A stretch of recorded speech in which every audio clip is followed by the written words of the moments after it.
السلام عليكم ورحمة الله وبركاته، اخواتي وحبايبي على رأس من فوق، ازيكم حبايب قلبي عاملين ايه؟ يا رب تكونوا بخير وفي احسن حال. جايلكم فيديو جديد النهارده، يا رب الفيديو ينال اعجابكم. بالله عليكم حبايب قلبي اللي ما اشتركش في القناة يشترك ويفعل زر الجرس على الكل عشان يوصلكم كل جديد من قناتي قناة ام ليلى. قبل ما ندخل في محتوى الفيديو بتاعنا يا ريت نسمي بالله ونصلي على الرسول. بسم الله الرحمن الرحيم، اللهم صل وسلم وبارك على محمد وعلى اله واصحابه اجمعين. حبيبنا ونبينا وشفيعنا يوم الدين محمد صلى الله عليه وسلم. ربنا يبارك يا رب لي ولكم أمة محمد أجمعين، ويرزقني ويرزقكم جميعا الخير إن شاء الله. ده عشبة شوكة الجمل. العشبة دي ممتازة جدا جدا في جميع علاجات أي حاجة أنت محتاجاها، فيروس بكتيريا. يعني الفيروس اللي بيبقى موجود في الجو ده طول الصيف أنا بعالجه بالعشبة دي. اللي دخل وسألني لما نزلتها في الفيديو اللي فات وقال لي بتستخدمها ازاي، انا بستخدمها للطيور الكبيره. انا مش بشتغل منها دلوقتي خالص لحد ما تنضج. تنضج يعني ايه؟ تستوى، تنشف، تبدا انها تنشف. الزهره بتاعتها تبدا انها تطيب، يعني لونها بيتغير على انها بدات تنشف كده. فانا بجمع العشبه دي. لو عندي كميه كبيره بنشفها، واخدها المدشه بتاعه العيش، ادشها في المدشه بتاعه العيش، بتطلع تتفرك في بعضها، فبتطلع الحبوب بقى. بجيبها ويعني ايه بهزها كده، وبطلع الورق بتاعها، اطلعه ارميه والشوك والكلام ده كله. بتفضل معايا الحبوب بتاعتها زي حبوب الغل، زي حبوب اللب كده. الحبه اللي بتبقى في حبايه اللب، العباد، او زي الغله، يعني بتبقى نفس الحبايه بتاعتها كده. فانا بحطها للطور الكبيره زي ما هي سليمه كده، اما للطور الصغيره انا بصحنها في المصحنه وبقلبها في العلف، سواء للكبير او للصغير انا بقلبه في العلف. دي مفيده جدا جدا، دي قاتل للبكتيريا، مضاد سموم، رافع مناعه، منشط عامل الكبد. كل اللي انت محتاجاه من ادويه موجوده في العشبه دي. العشبه ديت انا بشوف ناس بتيجي عندنا على الطريق يجمعوها بيدخلوها في الادويه بتاعه السرطانات. انا عرفت ان في ناس بتجمعها تيجي تاخدها من على الطريق، لان موجوده عندنا كتير هنا في المكان هنا. بييجوا يلموها ويدخلوها في الادويه بتاعه السرطانات. دول بياكلوها للجمال عشان ما يحصلش عندهم اي امراض وحشه. لان بتاع عشبه شوكه الجمل دي ممتازه جدا جدا. لو دخلتوا وبحثتوا عنها، لطيور، لحيوانات، لبشر، ممتازه جدا جدا. انا شغاله عليها فوق من 5 سنين دلوقتي، شغاله على العشبه دي. وانا كنت لسه في المدرسه، لسه طالبه في الابتدائي، كنا بنجمع العشبه دي وبناكلها، بناكل الحبوب اللي موجوده في قلب منها. ممتازه جدا جدا، هي بتدي بمرار بس ممتازه جدا جدا. انا لحد الان ممكن افتح الزهره واكلها، بس لسه الوقت ما وصلتش لحاله النضج، ما استوتش لسه. فهلاقيها جواها عامله زي اللبن لسه طريه، فمش هتنفع، مش هعرف اطلع منها بحب، لان الحبوب بتاعتها لسه شابكه في طرف الورده الزهره اللي قدام منكم دي. فهي لما بتبدا الزهره ديت لونها يتغير، تميل للنشفان كده، خلاص ببدا ان انا احصدها. لو كميه كبيره زي ما قلت لكم بوديها المدشه بتاعت العيش، ادي الشاه، افرمها في المدشه عشان اعرف ان انا استغل الحبوب اللي موجوده فيها، اعرف اطلعها عشان اعمل واحده بواحده كده. كل اللي انتوا شايفينه ده، الشوك ده صعب جدا جدا. صعب انك تنضفي زهره بزهره كده، صعب جدا جدا. انا كنت زارعه كميه كبيره، بس للاسف دول اللي طلعوا عندي. بس انا في المنطقه اللي انا فيها كتير، وبطلع احصده من على الطريق ومش بتحرج من اي حاجه، لان انا بجيب حاجه افيد طيوري بيها. يعني الناس بتقف تستغرب تقول انت بتعملي ايه. بقول له اللي ما بيفهمش حاجه ما يتكلمش، لان انت مش عارفين مدى نتيجه العشبه دي او مدى الاستفاده منها ايه. انا كست انا كنت بجيبها وباكل منها لحد السنه اللي فاتت، واكله منها. يعني وانا بحصدها اكلت منها، وباخد معايا ابو ليلى وبطلع اجيبها. السنه اللي فاتت جبت شكاره كبيره من اللي هي بتاعه الرده دي، جبتها من بتاع خاله الرده، جبتها مليتها لعينها وحمصتها عندي في البيت ووديتها المدشه. فركها لي في المدشه. فبيقولوا لي انت بتعملي بقى ايه يا ام ليلى؟ قلت لهم انا بجيبها للطيور. قالوا والله العظيم انت بتعملي حاجات احنا بنستغربها فعلا، بس بنستفاد منك بحاجات كتير. لحد قشور السفند والبرتقال كنت بحمصها وباخدهم ادشهم في المدشه، لان مش هقعد اصحن كل شويه في المصحنه بتاع الخلاط. كنت بجمع كميه كبيره بال10 كيلو قشور سفند وبرتقال، كنت بروح ادشها في المدشه وبقلبها على علف الطيور. كل حاجه يا جماعه لها فايده.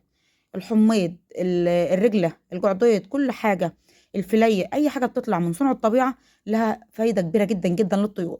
فانا حبيت ان أنا اعمل لكم فيديو مخصص بالعشبه دي، ممتازه جدا جدا والله العظيم. لو عرفتوا نتائجها ابحثوا عنها على النت، وبلاش كلام ام ليلى خالص. ابحثوا عنها على النت وانتوا تعرفوا مدى النتيجه بتاعتها والاستفاده بتاعتها للطيور وللانسان وللحيوان. ممتازه جدا جدا والله العظيم. مش عايزه تقدمها حبوب، اغليها وحطها للطيور بتاعتك على الريق، بس الفايده بتاعتها ان هم ياكلوها حبوب كده. يعني اللي مش حابب يحطها حبوب وعايز يغليها، اغليها وسيبها لحد ما تبرد خالص، بس تكون مغطيه عليها كويس. سيبها لحد ما تبرد خالص وبعدين قدمها للطيور بتاعتك كشوربه او كوصفه تقدمها للطيور. ممتازه جدا جدا. انا بصور معاكم بالليل لان كنت جايه ابص على الطيور بتاعتي، فقلت اصور معاكم الفيديو وانزله لكم دلوقتي حالا ان شاء الله. منين ما يحمل هينزل معاكم. فالله المستعان. ربنا يعيننا ويقوينا جميعا يا رب ان شاء الله، ويرزق كل من كان يا رب خير الدنيا والاخره. العشبه دي ممتازه جدا جدا، اللي يقدر يحصل عليها في اي مكان يبقى بصوا طال كنز من السماء. على فكره بتتباع في محلات العطاره بس في اماكن معينه، يعني في الاماكن المشهوره اللي زي القاهره، الاسكندريه، الاماكن اللي هي ديت. يعني انا سمعت انها بتتباع في محلات العطار. فاللي يقدر يحصل عليها على عشبه شوكه الجمل، اسمها عشبة شوكة الجمل، ابحثوا عنها هتلاقوا لها اسامي تانية برضو حسب المكان اللي انتم موجودين فيه، ممكن تلاقوا لها اسامي تانية.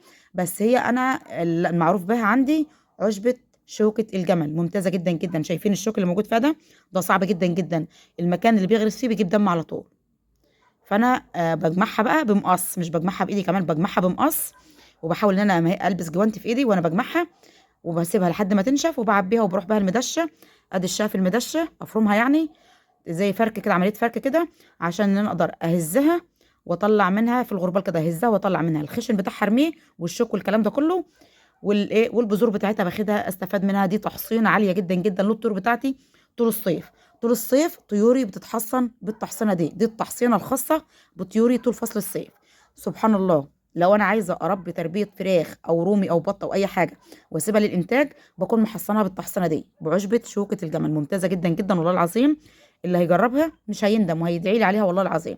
فربنا يبارك لنا جميعا يا رب ان شاء الله، ويرزق كل من كان يا رب خير الدنيا والاخره. كنت جايه ابص على الطيور، بصيت على الطيور بتاعتي خلاص، وقلت بقى اصور معاكم هنا ونطلع نروح كده مع بعض ان شاء الله وانا ماشيه معاكم كده. فربنا يعيننا ويقوينا جميعا يا رب، اللهم امين، ويرزق كل من كان يا رب خير الدنيا والاخره. خدها بس سكرينه وهرجع اكمل معاكم وانا ماشيه.